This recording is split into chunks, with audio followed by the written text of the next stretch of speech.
Hey everybody, this is Spoonie, and this is your gaming news update. Valheim, the popular Viking game, got its latest update this week, introducing the Ashlands biome, which is currently available to the public test version. Players are encouraged to explore the new area, but should be aware that further patches may be needed to address bugs and balance issues before the update goes live. Feedback from players is encouraged, and if you'd like to take part in the public test, head over to their Steam page for instructions on how to join. Bellwright is releasing on April 23rd and is an open-world survival RPG set in a medieval environment. Donkey Crew, the game's studio and publisher, was born of a group of modders from the Mount and Blade community. The game blends elements of action, life simulation, and town building, and players will be tasked with the management of their settlements, gathering resources, and defending their people, allowing players freedom in how they interact with the world and develop their story. Manor Lords has again cemented itself as the most wishlisted game on Steam, surpassing 3 million wishlists. It added over 500,000 in the last week alone as we approach the much-anticipated game's release into early access on April 26th.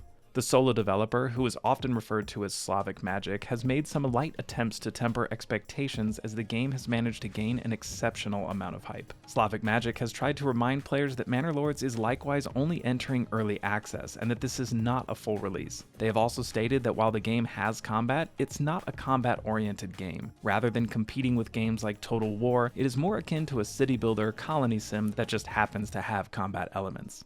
Dead Island 2 finally got its Steam release on April 22nd after a long year of exclusivity on the Epic Games Store. Like many of you, I am not a fan of exclusive store releases and don't think it's good for the industry to have distribution of games locked to a single store. I am really glad to see it finally being available on multiple storefronts.